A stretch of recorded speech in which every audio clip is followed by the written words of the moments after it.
ஆ hello, நான் doctor Sudha, சிகே ஹாஸ்பிட்டலில் கைனகாலஜிஸ்ட்டாக இருக்கேன்.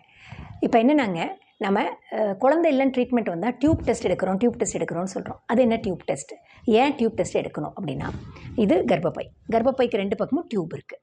ஏன் இந்த டியூப் நம்ம பர்ட்டிகுலராக இருக்கோம்னா, கருமுட்டை பையிலேருந்து வெளியே வர்றது இந்த டியூப்பில் வந்து தான் நிற்கும். அதுவும் என்ன சொல்லப்போனால், இதுதான் கருமுட்டை பைனா, இந்த டியூப் போய் பையிலேருந்து அப்படியே உறிஞ்சி எடுத்துகிட்டு வந்து இங்கே நிற்கும்.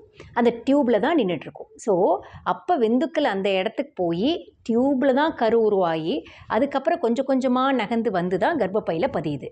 அப்போ அந்த டியூப் அடப்பு இல்லாமல் இருக்கா அப்படின்னு பார்க்குறது ரொம்ப ரொம்ப அவசியம். அடுத்த கேள்வி, அப்போ ஸ்கேன் பார்க்குறீங்களா, அப்போ அது தெரியாதானா?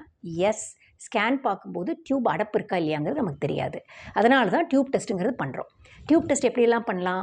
எக்ஸ்ரேலையும் பண்ணலாம், ஸ்கேன்லேயும் பண்ணலாம். இந்த 2ல் எந்த மெத்தடில் வேணாலும் பண்ணலாம். ஆனால் எக்ஸ்ரேல இஃப் சப்போஸ் அடப்பு இருக்குதுன்னு அர்த்தம். அப்போ என்ன பண்ணுறது அப்படின்னா, எக்ஸ்ரேல அடப்பு இருக்குன்னா அது கன்ஃபர்மேஷன் கிடையாது. அது வந்து இருக்கலாம்ங்கிற கொறியை தான் உண்டாக்கும். எக்ஸ்ரே அதை வந்து ஹெச்எஸ்ஜின்னு சொல்லுவோம். அந்த டியூப் டெஸ்ட் நல்லா இருந்தால் அதோட போதும்.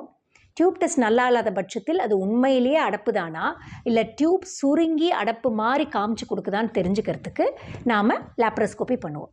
ஸோ எப்போ லேப்ரோஸ்கோபி தேவைன்னா, இந்த மாதிரி கண்டிஷனில் மட்டும்தான் லேப்ரோஸ்கோபி தேவை. எல்லாருக்கும் குழந்தை இல்லைன்னு ட்ரீட்மெண்ட் பண்ணுற எல்லாருக்கும் லேப்ரோஸ்கோபி தேவைன்னா நோ, தேவை இல்லை. ஸோ இதுக்கு மேலே உங்களுக்கு இதை பற்றி ஏதாவது கிளியரன்ஸ் வேணும்னா நீங்கள் கமெண்ட் செக்ஷனில் இது பண்ணுங்கள். நாங்கள் டெஃபினட்டாக ரெஸ்பாண்ட் பண்ணுறோம். தேங்க்யூ.